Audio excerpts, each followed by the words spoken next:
Hello, welcome to Matters of DeCorum. I'm Scott Corum. This is what matters to me.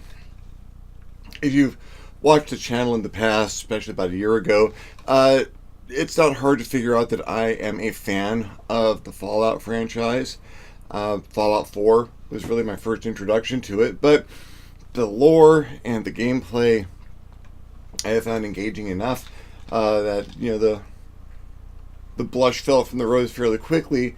But despite the glitches and difficulties with certain aspects of the game, I really like the feel of the Fallout universe, the gameplay of Fallout 4. I use a lot of mods these days when I play Fallout 4, and it's been a little while, but with the new Vortex mod engine, it should be entertaining to get back into that.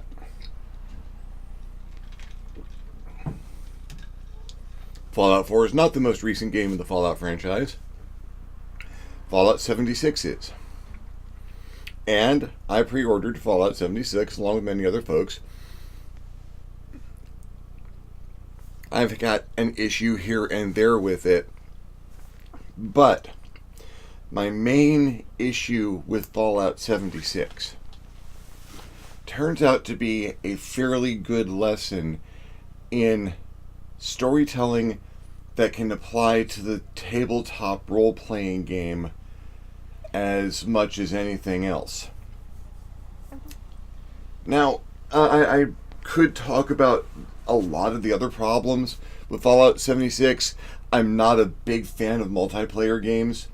I'm not a competitive player, and I'm not that cooperative. I like a solo game experience.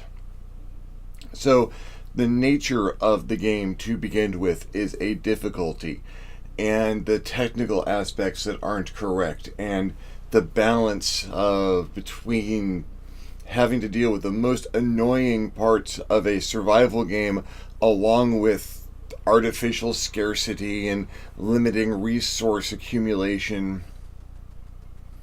These are all things that can translate to what not to do in a role-playing game.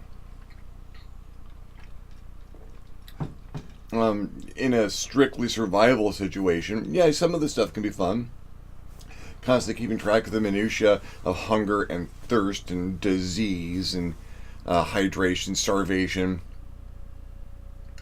equipment running out of durability on you, having to maintain and construct your own stuff from scratch. I can picture that being a very interesting role-playing experience, and someday I might write supplements to support that. In the meantime, it's kind of rough to be doing that while you're trying to take down an unbalanced monstrosity. Be that as it may. No, where my biggest problem with Fallout 76 lies, and where I think it has the biggest lesson for tabletop role-playing games and games of all sorts, is the absolute sensation of helplessness that it imposes on the person interested in the lore and story. If you're not familiar, Fallout 76 takes place in an alternate timeline where a 1950s sensibility mixed with advanced technology, bypassing transistors but moving into robotics and nuclear power and genetic engineering that was not well handled ethically or morally by anyone. And society, a group started building vaults ostensibly for safety during a nuclear disaster, but also so that they could experiment on the people within for their own whims and to satisfy their curiosity. It's a fairly evil group. Just about everyone involved in the background of Fallout, the Fallout universe, is evil in one way, shape, or form. The corporations, the governments. And in previous games, you've been dealing with the world, people emerging from vaults 100 or 200 years after the bombs have fallen.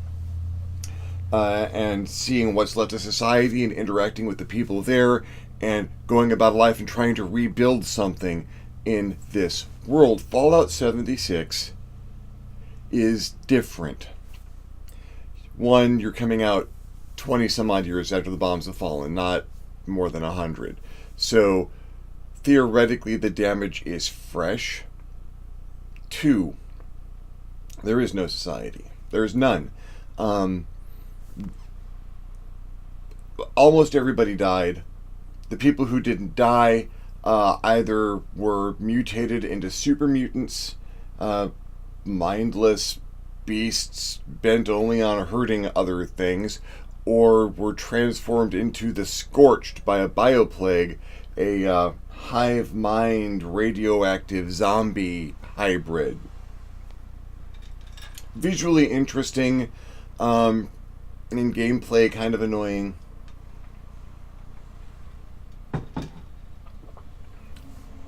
But that's it. That's what you have to deal with.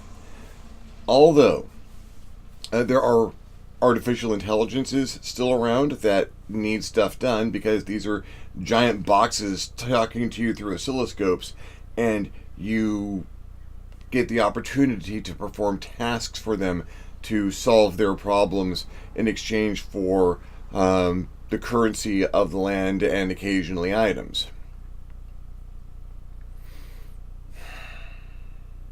You are following the first person to leave your vault, Vault 76, the Overseer, in the form of recordings that she has left in her wake. Things that she's looking at, things she needs you to do, and you end up tracking down the source of the bioplague that created the Scorched and helped to scour the land of any actual civilization. The giant Scorch beasts, and ultimately, in the endgame scenario, the Scorch Beast Queen, or Mother. There are no people. There are corpses. There are stories and letters and terminal entries and recordings all over the place.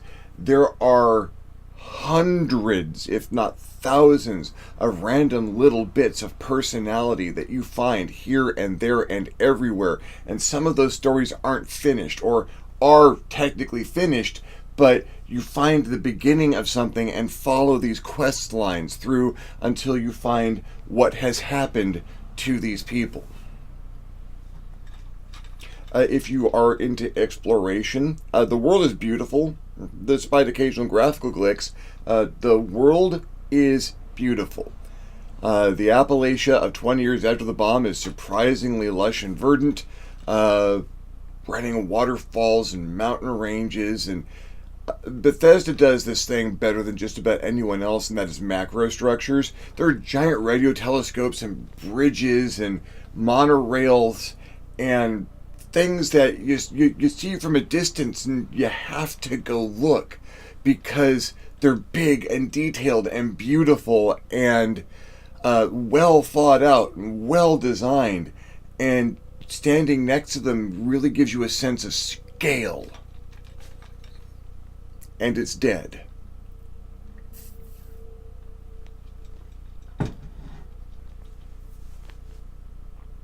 You can follow any of these storylines to a conclusion that you had nothing to do with, that you can have nothing to do with. Oh, yeah, there's an organization of mystery women fighting crime across Appalachia in the post-apocalyptic world, trying to keep people safe. They're all dead. There was a mystery leading to how that organization ended, and betrayal and love, and it's all dead. Oh, the people responsible? They're all dead. Maybe they're a Scorched, which means they've lost any sense of their prior identity, their continuation of consciousness is over. They're dead.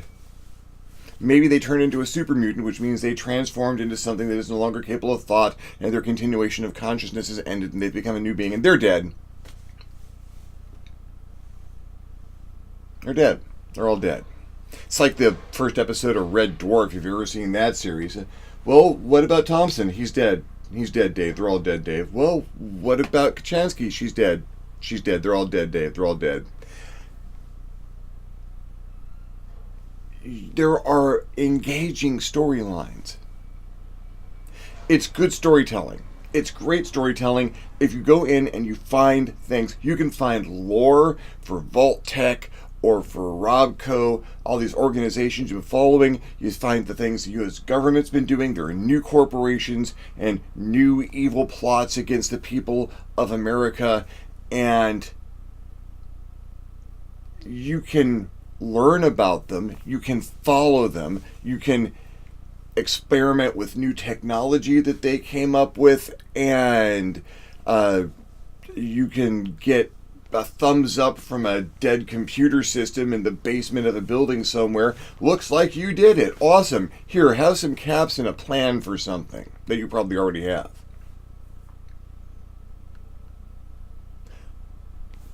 So you're building up, you get levels, and you get better technology and better equipment, which doesn't stop someone 20 levels higher from you than two-shotting you with some random weapon after you've managed to solo a Scorch Beast.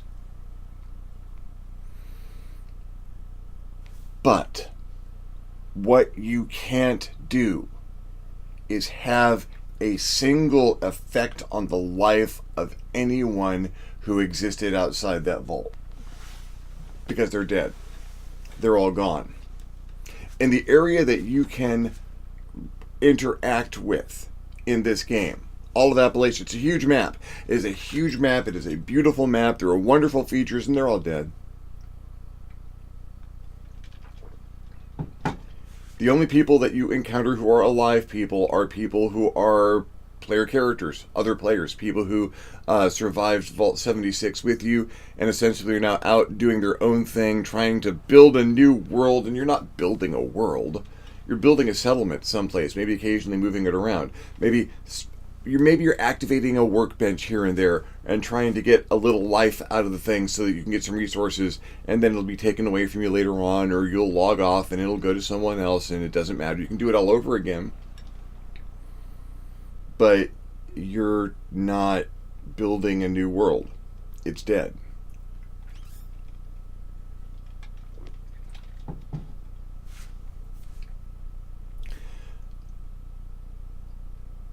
A game master can become so involved in their lore, so involved in their world, that what they are essentially doing is allowing the players to discover this amazing world that they've created without having the thought towards allowing the player characters to change it.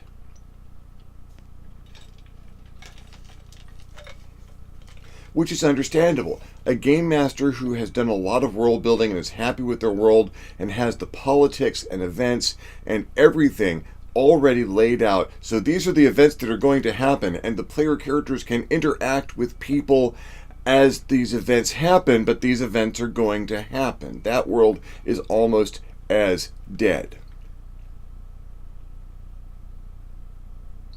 Because what a player character wants to do. Every player character, in one way, shape, or form, they are not in that world to not interact with it. They are not in that world to not affect some change in it. For good, for bad, for kicking over walls, or helping orphans. Either way, they're there to do something that affects a lasting change in the world. Computer games are notoriously bad at this unless there is lasting change in the world scripted into the events of the game. That's not going to happen. Mass Effect, the Mass Effect series. Like it or not, as you go through and do things in the world, even though you are led to, it may be an illusion, but you are led to believe that your actions as an character in this world. As you operate Shepherd, as you move through this world and do things, things change. Your presence gets felt. Your endorsements of stores on the Citadel are broadcast. It's a slightly different environment when you go back, and you are part of that. You are changing the world. Dragon Age, Deus Ex, BioShock. Your character is affecting change in the world. Now, I know I'm mostly talking about single-player games because I'm a single-player gamer. I don't play a lot of multiplayer games because this is a problem in multiplayer games. That this is a world that everyone has to experience, and everyone needs to be able to experience the same world as everyone else, which means if you change the world, then you are changing someone else's gameplay, and that's not done, so what you do doesn't affect it. I played City of Heroes years ago. God, I miss City of Heroes. It gave you a sense you were accomplishing something because you had these missions with other people, and ostensibly everything you were doing was a cooperative effort, and you would go and foil problems and solve alien invasions and crimes, and you got the feeling that you had accomplished something that might just have changed the world. And you were standing around with the people that you'd done this with a feeling you had changed the world. In Fallout 76, you can't change that world.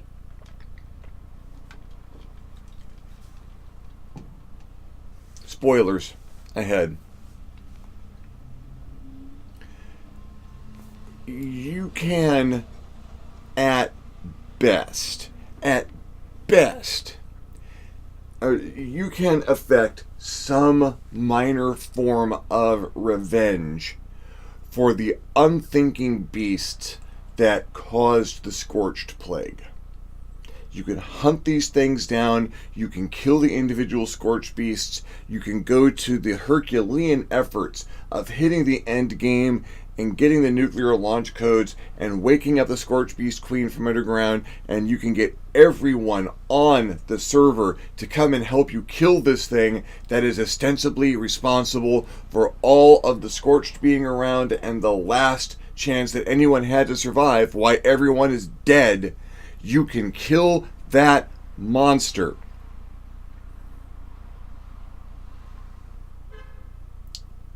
And then it will respawn. At some point in time, you can kill it again, and again, and again, and it will always be a presence.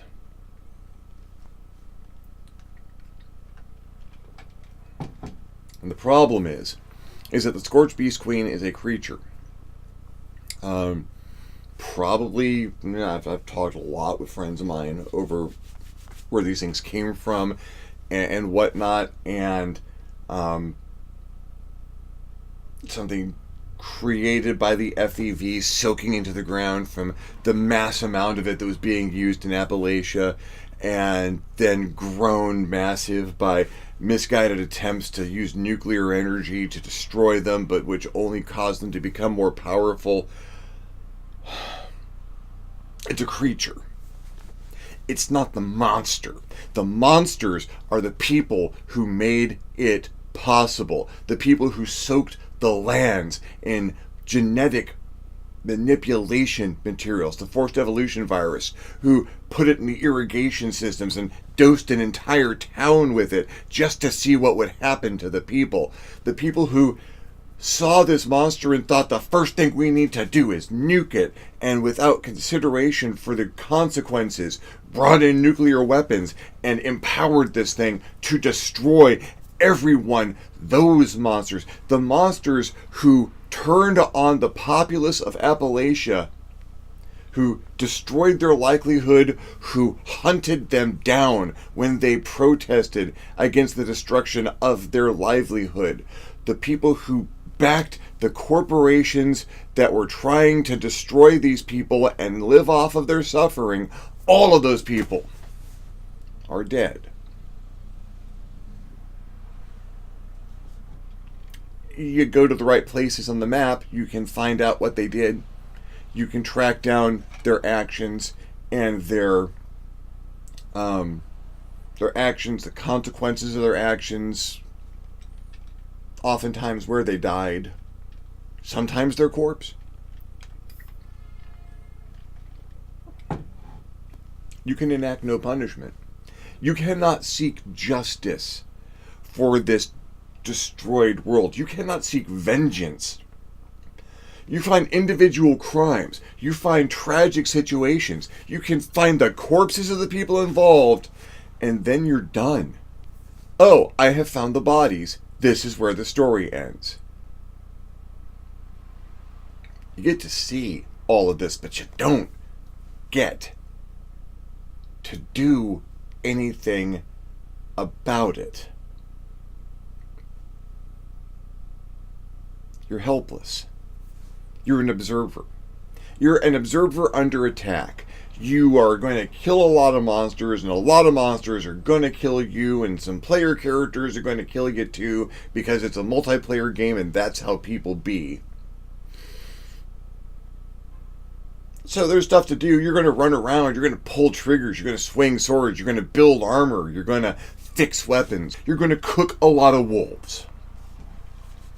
But you're not going to enact a single bit of justice or vengeance. People are going to come out of the vault after you have come out of the vault. Other players, they're going to run into the exact same situations. They're going to have to go do the exact same things that you did. You are going to have to go do the exact same things sometime. Once you have done something, oh, I have taken paper targets to the shooting range to appease the AI that thinks the company is still in action. And I'm going to help the tourist trade in this blasted out, unpopulated, monster-infested hellhole. And if I want more experience, I can go do it again. Nothing changes. Nothing changes. You develop, you grow, you become a more powerful character up to a point at which you just get more options after that point. You can build equipment only so powerful, after which you can maintain it, maybe add some modifications to it until eventually you've gotten to be as good as you need to be, and then you're two-shotting random people for their workshops. Just saying. But what are you accomplishing? Well, you're existing in this world. You are every so often dropping nuclear weapons on a monster that is going to be back. And while this sounds like a criticism of Fallout 76, I study good design by looking at bad design. I study good games by looking at bad games. I learn how to make good material by observing bad material. And in this case, this feeling of helplessness, this feeling of uselessness that this particular game experience provides me with, well, I recognized it. I recognized it straight off. I've played these games. I've played these games across tables from people. I may have run this game a few times. I really hope I haven't, but nobody starts out good, and I've had bad games I've run in the past. But this particular feeling, you can have the best character in the world. You can optimize it. You can have backstory. You can create this amazing thing on paper with artwork and extra writing. Have your dice lined up. And if the world doesn't live, if the world doesn't change, if that character can't walk down the street and create an effect that will be there the next time they are there. No, there's an orphanage. You're going to save it or you're not going to save it. You might have other things to do. It might not be a high priority, but it's in danger. Are you going to be the hero and go save it? Are you going to be the villain and help it get taken down one way or another? Does it make a difference? Will the people who were trying to take that orphanage down become your enemies and start a chain of attacks that you're going to have to follow up the line to the person evil enough to want it destroyed? Are the people who live there, the kids who are about to age out of the orphanage, going to start following you as people that look up to you as the person who helped them and try to be like you? Are they going to go out into the world and affect positive change? Are they going to see what you did as a dastardly deed, helping the orphanage to go down, and themselves go out to seek vengeance as villains? Are you going to make something change? If you see an injustice happening, if you track it down, do you get to something that you can do about it? Or do you get to a corpse that has denied you the ability to enact either justice or vengeance? I've talked about the worst Star Wars game I've ever played, the Serene game, where we go through this entire war started by this former Imperial Admiral, only to find that before we got to him, he had himself killed by one of his lieutenants and his ashes scattered in his garden. And that was this feeling. That was Fallout 76 in a D6 Star Wars game. That was, well, you've gone through all of this trouble and you've jumped through all of the hoops and you've done everything you could, but there's absolutely nothing to do with the villain. He has denied you the ability to have your final effect on this. We may have pushed him into committing suicide, but we couldn't enact vengeance nor justice. We couldn't confront the perpetrator of all of these atrocities. We couldn't have that last discussion or that fight. We didn't even have a corpse. It was a rose garden by that point in time.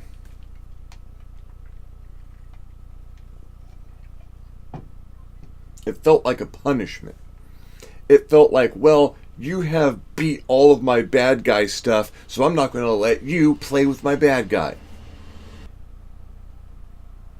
So, as I move forward in game design, now, there are assumptions that I had to make when I was writing the Hot Chicks game line, because that had a fairly extensive background meta plot, and as I move forward in Destiny 2025, that's also going to have a fairly extensive background meta plot, but it changed, events happened, and I heard from people who were involved in the games. They made changes, and those are awesome. Sometimes I reflected them in how future supplements came out. There's going to be a canon set of events, but things happened and changed, and some people were caught and punished, and some people still continue to exist and need to be caught and punished. All new villains are out there, and villains have a place to be confronted and dealt with. Their evil intentions and actions have provided motivations for the heroes, and that needs to come to a conclusion at some point. Fallout 76? That conclusion came before you ever got there. Everything that is important for a character to receive that fulfillment at the end of their arc is already done. You can kill a creature that won't stay dead and then go and do it all over again. Not an adventure, it's purgatory. Or at least that's my perspective on it. Thank you for following me along in this particular look at my perspective. If you have a different perspective on Fallout 76 or the necessity for being able to enact change in the game world, leave me a comment below. If you liked the video, give me a thumbs up. If you didn't like the video, give me a thumbs down. Feedback is feedback. Let me know what you think. What you think about, if you played Fallout 76, I'm dying to hear your opinions of it. Or maybe we can hook up on a server or something and work out some of my issues with it. Let me know what you think. If there's something else you'd like to hear me talk about, another topic, leave me a comment below. I will love getting a comment. You will love leaving me one. If you haven't subscribed to my channel yet, why not? My channel is awesome. Hit the little subscription button. If you do, hit the notification bell next to it so that you're notified as soon as my videos become available. If you'd like to help out in a more substantial fashion, I invite you to hit me on my Patreon page, www.patreon.com/ScottCorum, and consider donating. Absolutely anything helps and allows me to make better videos more often. In the meantime, thank you for watching. I'm Scott Corum, this is what has mattered to me, and I'll see you next time on the next Matters of DeCorum.